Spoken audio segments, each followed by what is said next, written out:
Hi guys, ഞാനിപ്പോൾ ഈ video ചെയ്യുന്നത് എൻ്റെ ഡെലിവറി സ്റ്റോറി ഒന്ന് പറയാൻ വേണ്ടിയിട്ടാണ്. അപ്പം ഞാൻ കുറേ തവണ ഇത് ഓർത്താണ് പറയണോ വേണ്ടയോ എന്നുള്ള കാര്യം. ഇപ്പം ഞാൻ ഷെയർ ചെയ്യുന്നത് എൻ്റെ എക്സ്പീരിയൻസാണ്. ഇപ്പോൾ ഓരോരുത്തർക്കും ഓരോ രീതിയിലായിരിക്കും, അപ്പം ഡിഫറെൻ്റ് ആയിരിക്കും. അപ്പം എൻ്റെ എക്സ്പീരിയൻസ് ഞാൻ പറയാം.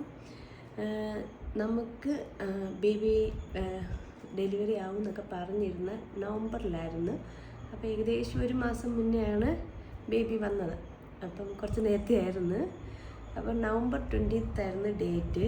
പക്ഷേ 36 വീക്സിലായിരുന്നു മോനുണ്ടായത്. അത് ഒക്ടോബർ 23rd.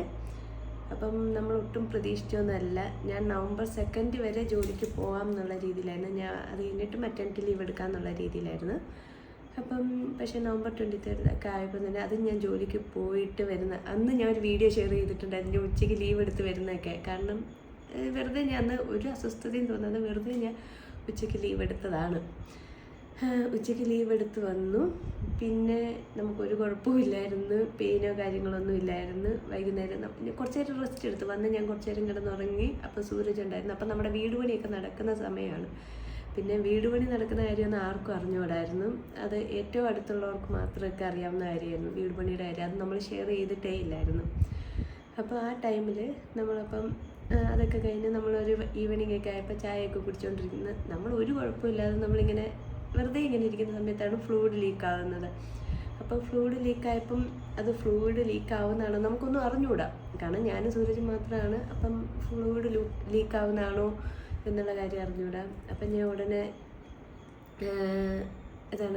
എൻ്റെ ചീഫിനെ വിളിച്ച്, സീനിയർ ചേച്ചീനെ വിളിച്ചിട്ട് പറയുവാണ്. അപ്പം ചേച്ചി പറഞ്ഞു എന്നോട് ഡോക്ടറിനെ വിളിച്ചോ, കാരണം ഈ ലാസ്റ്റ് ടൈം ആയതുകൊണ്ട് ചിലപ്പോൾ ഫ്ലൂയിഡ് തന്നെ ആയിരിക്കും. പിന്നെ ഡോക്ടറിനെ ഞാൻ വിളിച്ചു ഉടനെ. അപ്പം ആ സമയത്ത് നമ്മുടെ കയ്യിൽ വണ്ടിയില്ല, ഒന്നുമില്ലായിരുന്നു. നമ്മൾ എന്ത് ചെയ്യണമെന്നുള്ള പിന്നെ ടെൻഷൻ ഫ്രീ ആയിരുന്നു. കാരണം നമ്മൾ ഓൾറെഡി പാക്ക് ചെയ്തേക്കുന്നതാണ്. പിന്നെ ഏറ്റവും ഇത് ടെൻഷൻ ഇല്ലാതിരുന്നതെന്ന് വെച്ചാൽ ഞാൻ വർക്ക് ചെയ്യുന്ന ഹോസ്പിറ്റലിൽ തന്നെ ആയതുകൊണ്ട് എനിക്ക് വലിയ ടെൻഷൻ ഇല്ലായിരുന്നു. കാരണം നമുക്കെല്ലാം പരിചയമുള്ളവരാണ്. നമുക്ക് പെട്ടെന്ന് എന്തെങ്കിലും അത്യാവശ്യം ഉണ്ടെങ്കിൽ പോകാനാണേലും വലിയ കുഴപ്പമില്ല. ഡോക്ടറാണേലും ഭയങ്കര ഫ്രണ്ട്ലിയാണ്. നമുക്ക് എന്തോ ഓപ്പണായിട്ട് സംസാരിക്കാൻ പറ്റുന്നതാണ്. അപ്പം നമുക്ക് ചുറ്റുമുള്ളവർ അങ്ങനെയുള്ള ആയതുകൊണ്ട് നമുക്ക് അത്ര ടെൻഷനൊന്നും ഇല്ലായിരുന്നു. എന്നാലും നമ്മളെ ഡ്യൂ ഡേറ്റ് ആവാത്തത് കൊണ്ട് അതിൻ്റെ ഒരു ഇതേ ഉണ്ടായിരുന്നുള്ളൂ. പിന്നെ നമ്മൾ ഡോക്ടറെ വിളിച്ച് പറഞ്ഞു. ഡോക്ടർ പിന്നെ ഡേറ്റ് ആവാത്തതുകൊണ്ട് എന്നോടൊന്ന് വീട്ടിൽ തന്നെ ഒന്ന് ഇരുന്ന് അങ്ങോട്ടും ഇങ്ങോട്ടൊന്ന് നടന്ന് നോക്കാൻ, കിടന്നിട്ടൊക്കെ ഒന്ന് നോക്കുക, അങ്ങനെയൊക്കെ പറഞ്ഞു. അത് കഴിഞ്ഞിട്ടും ആദ്യമൊക്കെ ഫ്ലൂയിഡ് വെറുതെ ജസ്റ്റ് ഒന്നും വരുന്നു. അപ്പോൾ യൂറിനാണോ ഫ്ലൂയിഡാണോ എന്ന് നമുക്കറിയാത്തൊരു ഡൗട്ട് ഉണ്ടായിരുന്നു.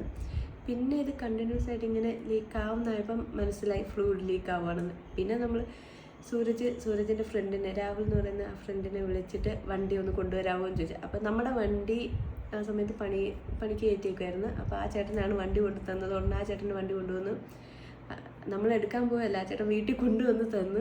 പിന്നെ നമ്മൾ ഓൾറെഡി പാക്ക് ചെയ്ത് വെക്കുമായിരുന്നു, എല്ലാ സാധനങ്ങളും പാക്ക് ചെയ്ത് വെച്ചിട്ടുണ്ടായിരുന്നു. കാരണം ഒരു കാര്യം എന്താണെന്ന് വെച്ചാൽ എല്ലാവരും എൻ്റെ വയറ് കാണുമ്പോഴൊക്കെ പറയും, നേരത്തെ ആവും, ഇത് അത്രയും നാളൊന്നും പോകില്ല, അങ്ങനെയൊക്കെ പറഞ്ഞപ്പം തന്നെ ഏകദേശം നമുക്കറിയായിരുന്നു നേരത്തെ ആവും എന്നുള്ളത്. പിന്നെ നമ്മൾ 7th month സ്കാനിങ് ഒക്കെ കഴിയുമ്പം ഹെഡിൻ്റെ പൊസിഷനൊക്കെ പറഞ്ഞപ്പം ചിലപ്പം നേരത്തെ ആവാം എന്നുള്ള ഡൗട്ടൊക്കെ ഉണ്ടായിരുന്നു. അപ്പം നമ്മൾ ഓൾറെഡി പാക്ക് ചെയ്ത് വെച്ചേക്കാണ്. അതുകൊണ്ടൊന്നും വേറെ കുഴപ്പമില്ല. നമ്മളങ്ങ് പോയി. അപ്പം നമ്മൾ ജൂഫിയ എന്ന് പറയുന്നത് നമ്മുടെ ചീഫ്, ഞങ്ങളുടെ ചീഫ്. അപ്പോൾ ആ ചേച്ചിയും ഉടനെ തന്നെ വന്നു, ഹോസ്പിറ്റലിൽ വന്ന്. നമ്മളപ്പോഴും ഹോസ്പിറ്റലിൽ പോകുന്നതിൻ്റെയൊക്കെ വീഡിയോ ഉണ്ട്. കാരണം സാധാരണ പെയിനൊക്കെ വരുന്നത്, എന്തോ ഭാഗ്യത്തിനാണ് ആ സമയത്ത് പെയിനൊന്നും വരാത്തതെന്ന് ഞാൻ വിചാരിക്കുന്നത്. കാരണം ആ സമയത്ത് പെയിനൊക്കെ ഉണ്ടായിരുന്നെങ്കിൽ ചിലപ്പോൾ നമ്മൾ കുറച്ചൊന്ന് പേടിച്ചേനെ. പിന്നെ നമ്മൾ എങ്ങനെയൊക്കെ ഹോസ്പിറ്റലിലേക്ക് എത്തി, കുഴപ്പമൊന്നും ഇല്ലായിരുന്നു. ഹോസ്പിറ്റലിലെത്തി. അവിടെ വന്നപ്പോൾ ഹോസ്പിറ്റലിലെത്തിയപ്പോൾ ഞാൻ ഒന്ന് പേടിച്ചായിരുന്നു. കാരണം പെട്ടെന്ന് ഫ്ലൂയിഡല്ല, ആ വണ്ടിയിലും കുറച്ച് ഫ്ലൂയിഡിൻ്റെ ഇതൊക്കെ ആയപ്പം ഡ്രസ്സിലൊക്കെ ആയി.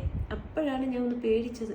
അയ്യോ, അപ്പം ഏകദേശം ഫ്ലൂയിഡ് ലീക്കായി, അങ്ങനെ എന്തൊക്കെയോ ഒരു പേടിയൊക്കെ വന്ന് അങ്ങനെ കയറി. പിന്നെ അപ്പോൾ പെയിനൊന്നും ഇല്ലായിരുന്നു. നമ്മൾ ഹോസ്പിറ്റലിലെത്തി. അവർ സിസ്റ്റേഴ്സ്മാരായിരുന്നു ഉണ്ടായിരുന്നു. അപ്പോൾ അവരൊക്കെ ചെക്ക് ചെയ്ത് പെയിനൊന്നും ഇല്ലായിരുന്നു. അപ്പോൾ ചിലപ്പം അടുത്ത ദിവസത്തേക്കാക്കാം എന്നുള്ള. പിന്നെ ഒക്ടോബർ 23rd. അപ്പം നമ്മൾ ചിലപ്പം അത് ആവാനുള്ള ഒരിതായിരിക്കും. കാരണം ആ ഒരു ഡേറ്റ് നമ്മൾ ഒന്ന് ആഗ്രഹിച്ച ഡേറ്റ് തന്നെയാണ്. ഒക്ടോബർ 23rd ആയാൽ മതിയായിരുന്നത്. കാരണം അന്നത്തെ നക്ഷത്രം പുണർദം, അത് സൂരജിൻ്റെ പിറന്നാൾ ദിവസമായിരുന്നു. അപ്പം ഡേറ്റ് 23rd, അത് എൻ്റെ ബർത്ത്ഡേയുടെ ഡേറ്റാണ്. അപ്പം നമ്മൾ വെച്ച് നോക്കുമ്പോൾ നമ്മൾ 2 വണ്ടിയും കണക്ട് ചെയ്ത് വരുന്ന ഡേറ്റ് ആയിരുന്നു. അപ്പോൾ നമ്മൾ ആദ്യത്തെ ഈ ഡ്യൂ ഡേറ്റ് ഒക്കെ പറഞ്ഞ സമയത്ത് നമുക്ക് ഈ ഒരു ഡേറ്റ് ആഗ്രഹമായിരുന്നു. അപ്പോൾ നമ്മൾ ചിന്തിക്കും 1 മാസം മുന്നേ ആണല്ലോ ഈ ഡേറ്റ് ആണെന്നൊക്കെ. പക്ഷേ എന്തോ ഒരു ഇതിൽ അപ്പം അവിടെ ചെന്നപ്പം എല്ലാ കാര്യം പ്രൊസീജിയറെല്ലാം കഴിഞ്ഞപ്പം സിസ്റ്റേഴ്സ്മാരാണ്. അപ്പോൾ അവർ പറഞ്ഞു ഇത് എന്താണ് പെയിൻ ഇല്ലാത്തതുകൊണ്ട് അടുത്ത ദിവസത്തേക്കായിരിക്കുമെന്ന്. അപ്പോൾ ഞാൻ ഇങ്ങനെ ആലോചിച്ചത് ഇന്നായിരുന്നെങ്കിൽ, കാരണം പെയിൻ വരണം, പെയിൻ വന്നാലല്ലേ നമുക്ക് ഡെലിവറിയിലെ കാര്യങ്ങളൊക്കെ നടക്കും. അപ്പം ഇന്നായിരുന്നെങ്കിൽ എന്നുള്ള രീതിയിൽ ഞാൻ ചിന്തിച്ചിട്ടുണ്ടായിരുന്നു. പിന്നെ ഡോക്ടർ വന്ന് PV ചെക്ക് ചെയ്തപ്പോഴാണ് ഇത് പറഞ്ഞ് ഏകദേശം എത്തി കൊച്ച്. അപ്പം പെയിൻ ഇല്ല. അപ്പം പെട്ടെന്ന് ഞാനും ചിന്തിച്ചു ആളെത്താറായി. അപ്പോൾ പെട്ടെന്ന് തന്നെ ഡെലിവറി വേണമെന്ന് പറഞ്ഞ് അപ്പോഴാണ് നമ്മൾ അയ്യോ ഇന്നിപ്പോൾ ഡെലിവറിയാണ് ആ ഒരു രീതിയിൽ. അപ്പോഴും ഒരു വിധത്തിൽ സന്തോഷം, ആ ഡേറ്റ് കിട്ടിയതിൻ്റെ ഒരു സന്തോഷമുണ്ട്.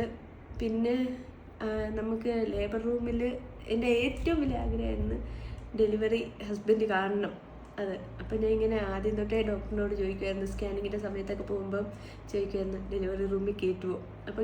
അപ്പം മാം പറഞ്ഞു ഓക്കെ നമുക്ക് കുഴപ്പമൊന്നുമില്ല എന്ന് പറഞ്ഞു.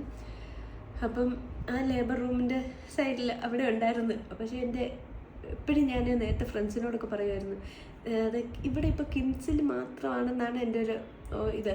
കാരണം കിംസിലാണെങ്കിൽ എന്തായാലും ഹസ്ബൻഡിനെ കയറ്റും. അപ്പോൾ ഞാൻ ആദ്യമൊക്കെ ഇങ്ങനെ പറയുമായിരുന്നു കിംസിലാണെങ്കിൽ കയറ്റുമല്ലോ, അങ്ങനെയാണെങ്കിൽ കിംസ് നോക്കിയാലോ എന്ന്.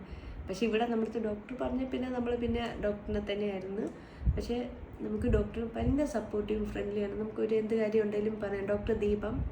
അപ്പം അങ്ങനെ എനിക്ക് പേടിയൊന്നുമില്ല. ഹസ്ബൻഡ് എപ്പോഴും പറയും, സൂരജും പറയും ആ ഡോക്ടറിനെ കിട്ടിയത് നന്നായി, അതുകൊണ്ട് കുഴപ്പമൊന്നുമില്ല, ഒരു കാര്യം പേടിയില്ല, നമുക്കൊന്ന് ചോദിക്കാം, അങ്ങനെയുള്ള കാര്യങ്ങളൊക്കെ. അങ്ങനെ മാഡം ഭയങ്കര സപ്പോർട്ടായിരുന്നു. പിന്നെ ഹസ്ബൻഡ് സൂരജിന് ആ ഡെലിവറി റൂമിൻ്റെ ആ ഡോറിൻ്റെ സൈഡിൽ തന്നെ ഉണ്ടായിരുന്നു. കാരണം ഉള്ളിലോട്ടല്ലായിരുന്നു. അപ്പം നമ്മൾ ഡെലിവറി എല്ലാം കാണാൻ പറ്റുന്നുണ്ടായിരുന്നു. അപ്പം അങ്ങനെ പെയിനുള്ള മരുന്ന് തന്നിട്ടാണോ അല്ലയോ എന്നുള്ളതൊന്നും എനിക്ക് കുറേ കാര്യങ്ങൾ ആ സമയത്ത് ഓർമ്മയില്ല.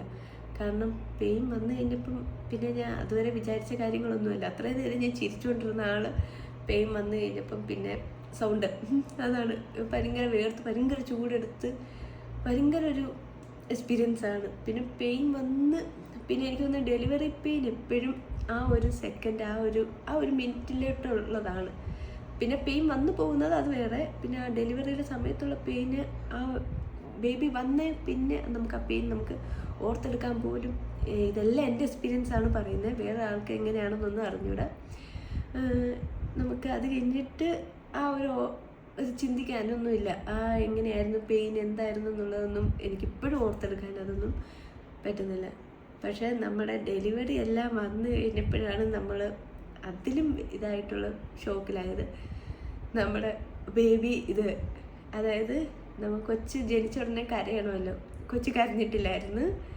അപ്പം ഫുൾ ടെൻഷനായി, എന്താണ് എങ്ങനെയാണെന്നുള്ള ഒരു ഇതൊന്നും ഇല്ല. അപ്പം മൊത്തത്തിൽ സൂരജ് എല്ലാവരും എല്ലാവരും ടെൻഷനായിട്ടുണ്ടാവണം. അപ്പം ഡോക്ടർ പറഞ്ഞില്ല കുഴപ്പമൊന്നുമില്ല, വേറെ പ്രശ്നമൊന്നുമില്ല അങ്ങനെയൊക്കെ പറഞ്ഞു. അപ്പം നോക്കിയപ്പോൾ ഇതില്ല. അപ്പം ഇവർ കുറേ തവണ തട്ടുമൊക്കെ ചെയ്തു, പുറത്തൊക്കെ തട്ടിയൊക്കെ കഴിഞ്ഞപ്പം ഇത്തിരി ജസ്റ്റ് ഒരു മൂളൽ പോലെയുള്ളതായിരുന്നു. ഒന്ന് പീഡിയാട്രിഷ്യൻ വന്നു. പിന്നെ നേരെ NICയിലോട്ടാണ് കൊണ്ടുവന്നത്. നമ്മുടെ മീൻസ് ആ സമയത്ത് ഫീഡ് ചെയ്യാനോ ഒരു കാര്യമില്ലായിരുന്നു. പിന്നെ NICയിൽ കൊണ്ടുപോയി. മാഡം കുറേ നേരം ജെസി മാഡം എന്നാണ്, ഡോക്ടർ ജെസി. അപ്പം അത് SP40 തന്നെയുള്ളതാണ്. അപ്പം മാഡം കുറേ നേരം കൊച്ചിൻ്റെ കൂടെയൊക്കെ ഉണ്ടായിരുന്നു. പിന്നെ ഒരു 2 മണിയൊക്കെ ആയപ്പോൾ രാത്രി ബേബി വന്ന് ഡെലിവറി ആയത് രാത്രി 10 മണിക്കായിരുന്നു. അപ്പോൾ 2 മണി 3 മണിയൊക്കെ സമയമൊക്കെ ആയപ്പോൾ തന്നെ ഏകദേശം ഓക്കെ ആയി, കൊച്ച് ഓക്കെ ആയി. അപ്പോൾ ഓക്സിജനൊക്കെ കൊടുത്ത് ഏകദേശം ഓക്കെ ആയി. പിന്നെ ആയപ്പോൾ ആദ്യമായിട്ട് കൊച്ചിനെ കൊണ്ടുവന്ന ഒരു 4 മണി 5 മണി ആ ഒരു ടൈമിലാണെന്ന് തോന്നുന്നു. ആ ഒരു സമയത്ത് ആദ്യമായിട്ട് കൊണ്ടുവന്ന് അപ്പോഴാണ് കാണുന്നത്. ഞാൻ ആ സമയത്താണ് കൊച്ചിനെ കാണുന്നത്. പിന്നെ അന്നത്തെ ദിവസം ഒരു ഈവനിങ് വരെ, അടുത്ത ദിവസം ഈവനിങ് വരെ ഡോക്ടർ പറഞ്ഞു ഓക്കെ, കാരണം ഒബ്സർവേഷനിൽ ഇരിക്കട്ടെ എന്നുള്ളത്. കാരണം കുഴപ്പമൊന്നുമില്ല, എന്നാലും ഒന്ന് ഒബ്സർവേഷനിൽ ഇരിക്കട്ടെ എന്നുള്ളത്. അപ്പം നമ്മൾ ഓർത്തു അതാണ് നല്ലത്. കാരണം നമ്മളിപ്പോൾ നമ്മുടെ ആഗ്രഹപ്പുറത്ത് കൊച്ചിനെ ഇപ്പം തന്നെ കൈ കിട്ടണമെന്നൊക്കെ വിചാരിച്ച് നമ്മൾ നിന്ന് കഴിഞ്ഞാൽ നമ്മൾ കൊച്ചിനോട് ചെയ്യുന്ന ദ്രോഹമാണ്. കാരണം ഓക്കെ ആവട്ടെ, നന്നായിട്ട് ഓക്കെ ആയിട്ട് നമ്മുടെ കയ്യിൽ കിട്ടുമ്പോൾ നമുക്കത് സന്തോഷം. അപ്പോൾ പിന്നെ എല്ലാം വന്ന് കൊണ്ടുവന്നു. അത് ഭയങ്കര സന്തോഷമായിരിക്കും. മീൻസ് വേറൊരു ഫീൽ തന്നെയാണ്. പിന്നെ അത് കഴിഞ്ഞിട്ട് നമുക്ക് ഓരോ എക്സ്പീരിയൻസ് ഓരോ രീതിയിലാണ്. അപ്പോൾ ചുറ്റുമുള്ള എല്ലാവർക്കും സന്തോഷം, നമുക്ക് സന്തോഷം. കൊച്ചിനെ കാണുമ്പോൾ പിന്നെ ഞാൻ ആദ്യമായിട്ടാണ്, എല്ലാവരും ചിലപ്പം ആദ്യമായിട്ടായിരിക്കും ഈ ന്യൂ ബോൺസിനെയൊക്കെ എടുക്കുന്നതൊക്കെ. ഞാൻ ആദ്യമായിട്ടായിരുന്നു. അപ്പം ഞാൻ അങ്ങനെ ന്യൂ ബോൺസിനൊന്നും എടുത്തിട്ടില്ല. അപ്പോൾ എടുത്ത് കൈ വെക്കുന്നു, ഫീഡ് ചെയ്യുന്ന കാര്യമൊക്കെ ആകുമ്പം മീൻസ് എല്ലാം പുതിയ എക്സ്പീരിയൻസാണ്. പിന്നെ ഉറക്കം, എനിക്ക് തോന്നുന്നു ന്യൂ ബോൺസ് എല്ലാം ആദ്യത്തെ 2-3 ദിവസമൊക്കെ ഉറക്കമായിരിക്കും. പക്ഷെ നമ്മൾ ഭയങ്കരമായിട്ട് ടെൻഷൻ എടുക്കും. കാരണം 2 hours നമുക്ക് ഫീഡ് ചെയ്യണം. ഈ ഫീഡ് ചെയ്യാൻ വേണ്ടിയിട്ടാണേലും കൊച്ചിനെ ഇന്ന് തട്ടിയാലൊന്നും കൊച്ചു എണീക്കില്ല. കാരണം അവർക്ക് നമ്മുടെ ഈ എൻവയോൺമെൻറ്റായിട്ട് അഡ്ജസ്റ്റ് ആവണമെങ്കിൽ കുറച്ച് നാൾ എടുക്കുമെന്ന് എൻ്റെ ഒരു തോന്നലാണ്. അങ്ങനെയാണ്. അപ്പം ആദ്യമൊക്കെ ഫീഡ് ചെയ്യാനാണെങ്കിലും കൊച്ചിനെ നമ്മൾ തട്ടി എണ്ണീപ്പിച്ച് പതുക്കെയൊക്കെ ഇന്ന് ഫീഡ് ചെയ്യണം. പിന്നെ അവർ ആ ടൈമിലൊക്കെ ഉറക്കം തന്നെയായിരിക്കും. എൻ്റെ അടുത്ത് ഇപ്പം നമ്മുടെ ഈ ഡെലിവറിയൊക്കെ കഴിഞ്ഞിട്ട് കുറച്ച് നാളൊക്കെ കഴിഞ്ഞപ്പോൾ വേറെ നമ്മുടെ കുറച്ച് ഫ്രണ്ട്സിൻ്റെയൊക്കെ അവരുടെയൊക്കെ ഡെലിവറിയൊക്കെ ഉണ്ടായിരുന്നു. അപ്പോൾ അവരും ഇങ്ങനെ പറയുമായിരുന്നു, ആദ്യത്തെ ദിവസം കുറച്ച് ദിവസം പാലില്ല, പിന്നെ ഉറക്കമാണ്, എന്ത് ചെയ്യണം, പാല് കുറവാണ്, അങ്ങനെയുള്ള കാര്യങ്ങളൊക്കെ. എനിക്ക് തോന്നുന്നു മോസ്റ്റ്ലി അങ്ങനെയായിരിക്കും എല്ലാ ഗേൾസിനും. ഇപ്പം ചിലപ്പോൾ പാലിൻ്റെ കാര്യം നമുക്കത് കറക്റ്റായിട്ട് അറിഞ്ഞുകൂടാ. നമുക്ക് ഇത് കൊച്ചു സക്ക് ചെയ്യുന്നതിനനുസരിച്ചാണ് പാല് കൂടുന്നതൊക്കെ. അപ്പോൾ അതിനനുസരിച്ച് പിന്നെ നമ്മുടെ മെൻ്റലി ഉള്ള കാര്യങ്ങളൊക്കെ, കാരണം നമ്മൾ ഭയങ്കര ടെൻസ്ഡായിരിക്കും, അങ്ങനെയുള്ള കാര്യങ്ങളൊക്കെ ഉണ്ട്. പിന്നെ അതൊക്കെ കഴിഞ്ഞപ്പോൾ കൊച്ചിൻ്റെ ഉറക്കം, അത് ഞാൻ ഇതാണ്, കാരണം കൊച്ചു ഉറക്കത്തിൽ നിന്ന് എണീക്കുന്നില്ല. അപ്പം ഞാൻ നല്ല ടെൻഷനായിട്ടുള്ള സമയമുണ്ട് കേട്ടോ. ഞാൻ ഇന്ന് കരഞ്ഞിട്ടുള്ളത് കൊണ്ട്. കാരണം പാല് കുടിക്കാനാണെങ്കിലും എണ്ണീക്കണമല്ലോ. നമ്മൾ കുറേ തവണ തട്ടിയിട്ട് എനിക്കൊന്ന് ഞാനും അവിടെയുള്ള ചേച്ചിമാരെല്ലാം ഇന്ന് കൊച്ചിനെ എണ്ണീപ്പിച്ചിട്ടുണ്ട്. എണ്ണീക്കത്തില്ല. അങ്ങനെ ഞാൻ പിന്നെ NICU കൊണ്ടുപോകും, സിസ്റ്റേഴ്സിൻ്റെ അടുത്ത് പറഞ്ഞിട്ട് എന്താ. പക്ഷെ അവർക്ക് അതിൻ്റെയൊക്കെ കറക്റ്റ് ആ ട്രിക്ക് അറിയാം. അവർ പെട്ടെന്ന് തന്നെ എണ്ണീപ്പിച്ച് പെട്ടെന്ന് കൊച്ചിനെ കൊണ്ട് പാല് കുടിപ്പിക്കും. അപ്പോൾ 2 hours ഉള്ള കാര്യങ്ങളാണ്. പിന്നെ നമുക്ക് അഡ്ജസ്റ്റായി വരാനുള്ള കുറേ കാര്യങ്ങളൊക്കെ ഉണ്ട്. കുറേ നമ്മൾ എക്സ്പീരിയൻസ് ചെയ്യും കേട്ടോ ഈ ഡെലിവറി കഴിഞ്ഞ്. എനിക്കൊന്ന് പ്രഗ്നൻസി ടൈമിലെ പോലെ അതിലേക്കാളും എക്സ്പീരിയൻസ് ചെയ്യാനുള്ള ആഫ്റ്റർ ഡെലിവറി. കാരണം നമുക്ക് ചുറ്റിനുള്ളവരെ കാര്യങ്ങൾ മനസ്സിലാക്കും. കാരണം ഓരോരുത്തരും നമുക്ക് സപ്പോർട്ട് എങ്ങനെയായിരിക്കും എന്നുള്ള കാര്യം. പിന്നെ നമ്മുടെ പുതിയ ലൈഫായിരിക്കും, അതുവരെ ഉള്ളതൊന്നും ആയിരിക്കില്ല. പുതിയൊരു ലൈഫ് ചേഞ്ച് തന്നെ ഉണ്ടാവും. അങ്ങനെ കുറേ കാര്യങ്ങളൊക്കെ ഉണ്ടാവും.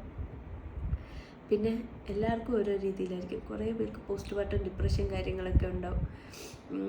അപ്പം അങ്ങനെയൊക്കെ ഉണ്ടാവുന്നതും എൻ്റെ ഒരു ഇതിൽ കൂടുതലും ചുറ്റുമുള്ളവരുടെ ആ ഒരു സപ്പോർട്ടും കാര്യങ്ങളൊക്കെ ഡിപ്പെൻഡ് ചെയ്തിരിക്കും നമ്മുടെ ഡിപ്രഷൻ കാര്യങ്ങളൊക്കെ. അല്ലാതെ നമ്മൾ ഒറ്റയ്ക്കിരുന്ന് ഒരിക്കലും ഡിപ്രഷൻ അടിക്കില്ല. കാരണം നമ്മളെ സപ്പോർട്ട് ചെയ്യാൻ നമുക്ക് ഒരുപാട് പേരല്ല, നമുക്ക് ഒരാളും മതി.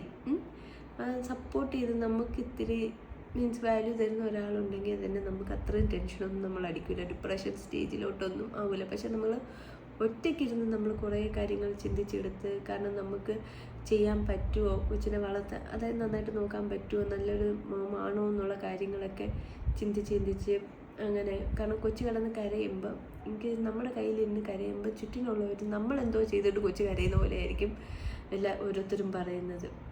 അപ്പോൾ അതാണ്. പിന്നെ ചില സമയത്തൊക്കെ കൊച്ചു എന്തിനു കഴിഞ്ഞാലും വിശന്നിട്ടായിരിക്കും കരയുന്നത്. പാല് കൊടുക്കുന്ന പറഞ്ഞ് പ്രഷർ ചെയ്യുന്ന അങ്ങനെ ഒരു സിറ്റുവേഷൻ ഉണ്ട്. കാരണം എന്ത് ചെയ്താലും നമ്മളാണ് പ്രശ്നക്കാർ. കൊച്ചു കരഞ്ഞാലോ എന്ത് ചെയ്താലും അങ്ങനെയുള്ള കാര്യങ്ങളൊക്കെ ചിലപ്പോൾ എക്സ്പീരിയൻസ് ഒക്കെ ചെയ്യേണ്ടി വരും. ഇപ്പം എനിക്ക് ഒരുപാടൊക്കെ ചെയ്യേണ്ടി വന്നിട്ടുണ്ടോ എന്ന് ചോദിച്ചാൽ അങ്ങനെയൊന്നുമില്ല. പക്ഷെ എന്നാലും കുറച്ചൊക്കെ ഉണ്ടായിട്ടുണ്ട്. പിന്നെ അതുപോലെ കൊച്ചിന് വെയിറ്റ് കുറഞ്ഞു പോയാൽ, നമ്മളെ കൊച്ച് ജനിച്ചപ്പം 2670 വെയിറ്റ്. എന്നിട്ട് ഞാൻ അടുത്ത ദിവസം എന്താ ഞാൻ ഹോസ്പിറ്റലിൽ ഇരുന്നപ്പം തന്നെ അടുത്ത് ഒരാൾ വന്നിട്ട് പറഞ്ഞിട്ടുണ്ടായിരുന്നു, ഈ കണ്ട പോലെ ഒന്നും അല്ലല്ലോ, വയറ് കണ്ട പോലെ ഒന്നും അല്ല, കൊച്ചി ഇത്തിരിയേ ഉള്ളൂ, വെയിറ്റ് ഒന്നും ഇല്ലയെന്ന്. പിന്നെ ജനിച്ച് പിടിച്ച് എത്ര ഉണ്ടാവുമെന്നൊന്നും എനിക്കറിഞ്ഞൂടാ കേട്ടോ. കാരണം ഇത്രയുള്ള കൊച്ചുങ്ങളൊക്കെ ഇല്ലേ, ഒരു 3 കിലോ 4 കിലോയുടെ വരെ മാക്സിമം വരും. മാക്സിമം ഒക്കെയാണ് എനിക്കൊന്ന് 4 വരും. 4 വരെയൊക്കെ നോർമലായിട്ട്, 3.5 വരെയൊക്കെ നോർമലായിട്ടൊക്കെ ഉള്ളതാണ്. എന്നാലും ഈ 2.5 എന്ന് പറയുന്നത് നോർമൽ തന്നെ, 2.5 ഉള്ളതൊക്കെ. എന്നാലും അവരിങ്ങനെയൊക്കെ ഓരോരുത്തർ പറയുമ്പം നമ്മുടെ കാരണം വേറൊരാൾ എങ്ങനെ ചിന്തിക്കുമെന്നൊന്നും അവർ ചിന്തിക്കില്ല. അവർക്ക് എന്തും പറഞ്ഞിട്ട് പോവാം. അങ്ങനെ കുറച്ച് നാൾ കഴിയുമ്പോഴാണ് കൊച്ചിങ്ങനെ വന്നല്ലോ, കൊച്ചൊന്നുമില്ല എന്നൊക്കെ പറഞ്ഞിട്ട് അങ്ങനെയൊക്കെ പറഞ്ഞിട്ടുള്ളൂ. അതൊക്കെ ഞാൻ കേട്ടിട്ടുണ്ട്. ഇത് കണ്ട പോലെയൊന്നും അല്ല, ഇത് ഒട്ടും വെയിറ്റ് ഇല്ല, ഇങ്ങനെയൊന്നും ആയിരിക്കില്ല, കൊച്ചിനിയും കറക്കും അങ്ങനെയൊക്കെ പറയുന്നവർ, അതൊക്കെ കുറേ നമ്മൾ കേൾക്കും. ഇതിപ്പോൾ എല്ലാവരും കേൾക്കുമെന്ന് അറിഞ്ഞുകൂടാ, പക്ഷെ ഞാൻ കേട്ടിട്ടുണ്ട്. അപ്പോഴും നമ്മുടെ സിറ്റുവേഷൻ എന്താ, നമ്മൾ എങ്ങനത്തെ രീതിയിൽ ചിന്തിക്കുമെന്നൊന്നും ആരും നോക്കില്ല. നമുക്കത് സങ്കടമാവുമോ അങ്ങനത്തെ രീതിയിലൊന്നും ആരും ചിന്തിക്കില്ല. ഈ വഴി അങ്ങോട്ടും ഇങ്ങോട്ടും പോകുന്നവരെല്ലാം ഓരോന്നൊക്കെ പറഞ്ഞിട്ട് പോകത്തേ ഉള്ളൂ. മാക്സിമം ഈ ഡിപ്രഷനുള്ള മെയിൻ കാരണം എന്നൊക്കെ പറയുന്നത് എനിക്ക് തോന്നിയിട്ടുള്ള ചുറ്റിനുള്ളവർ തന്നെയായിരിക്കും. നമ്മളെ സപ്പോർട്ട് ചെയ്ത് നമ്മുടെ ഹസ്ബൻഡ് ഫാമിലിയൊക്കെ നമ്മുടെ കൂടെ ഉണ്ടെങ്കിൽ നമ്മൾ ഒരിക്കലും ആ ഒരു സ്റ്റേജിലോട്ട് എത്തൂല. അതാണ് ഇപ്പം ഡെലിവറി വരെയുള്ള കാര്യങ്ങൾ ഇത്രയാണ്. കാരണം ആ ടൈം എല്ലാം പെട്ടെന്നായിരുന്നു. നമ്മളൊട്ടും വിചാരിച്ച പോലെ, മീൻസ് നമ്മൾ വിചാരിച്ച സമയത്തോ അങ്ങനെയൊന്നുമല്ല, എല്ലാം പെട്ടെന്ന്. അതായത് നമ്മൾ ഫ്ലൂയിഡ് ലീക്കായി നമ്മളങ്ങ് പോയി, ഒരു രാത്രിയൊക്കെ ആയപ്പോൾ ഡെലിവറി ആയി. അങ്ങനെ 2 ദിവസം കഴിഞ്ഞപ്പോൾ നമ്മളിതേ ഡിസ്ചാർജ് ആയി വീട്ടിൽ എത്തി. അങ്ങനെയുള്ള അത്രയും കാര്യമുള്ളൂ. അപ്പോൾ എനിക്കത് പറയണമെന്ന് തോന്നി, അത്രയേ ഉള്ളൂ.